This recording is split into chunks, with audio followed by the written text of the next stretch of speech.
Judge Koh, would you please approach the witness table and stand, if you would, for a moment?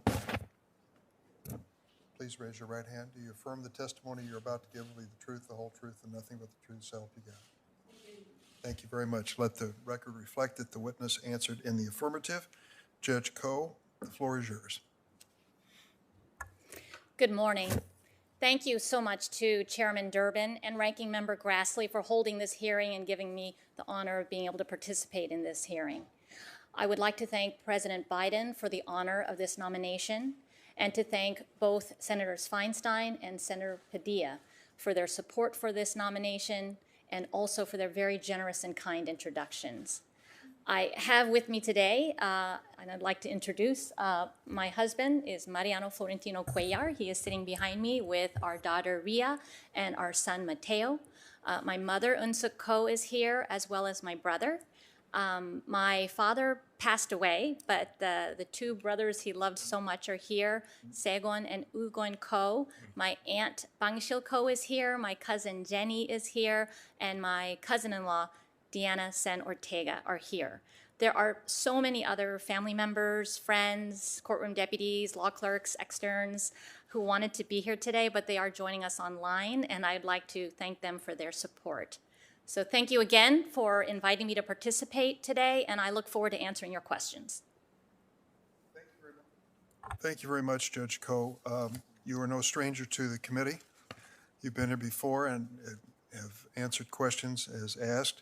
I will just remind my colleagues that with 14 years' experience on the bench, you've issued more than 3,250 written opinions and presided over 271 total trials. There will still be efforts made by the members of the committee to ask you to be specific in your beliefs, and I know that there are certain areas where you can be and others where you cannot be. But I think the fact that you have so many published opinions should give us some indication of your judicial philosophy, as I've gleaned it from my review. But I want you to speak to another topic, which I know is very important in your life and one of the major reasons for your presence here today, and that is your family and their experience in coming to the United States. We have had so many inspiring immigrant stories. Yours is one of them, and I hope you'll share it with us now. What does this moment mean to you and your family?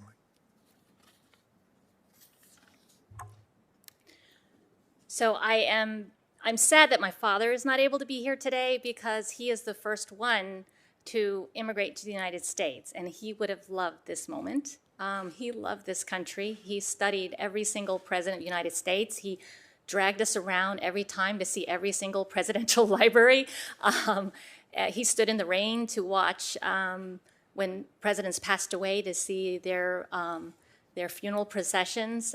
He made us stand in the rain to do the same, and he loved the United States and was so grateful to be here.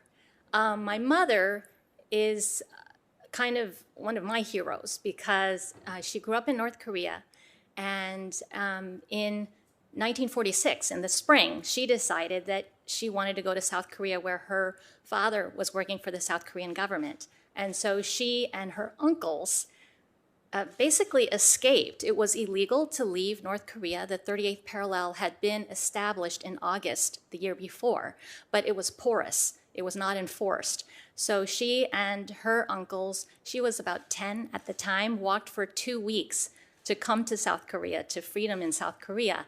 And along the way, they had to go through all these military checkpoints, and the uncles would go through the checkpoint, but she had South Korean currency and all their papers sewn into her undergarments. So she would just drop to the floor and she would start playing jacks so that no one would suspect she was anything but a local kid. And so then once her uncles went through the checkpoint, they would all meet up again, and they walked at night. They rested during the day because they didn't want to be seen when they were going through all the mountains. And she got yellow fever during that time, but her uncle carried her on his back they shared the load because they were all getting tired at that point. And the amazing thing is my mother never told us this story until my family, when I was in college, we were at Colonial Williamsburg, and we were walking around these fields. And my mom, who had never mentioned this, all of a sudden says, "Oh, this reminds me of the time I escaped North Korea." And we were all shocked, like, what are you talking about? And later, I actually gave the commencement address at William and Mary Law School in Williamsburg. And in my address, I said, I hope you don't take offense, but your town reminds my mom of North Korea. So I think this is a very special moment for my family, and I'm so grateful for everyone for allowing us to be here.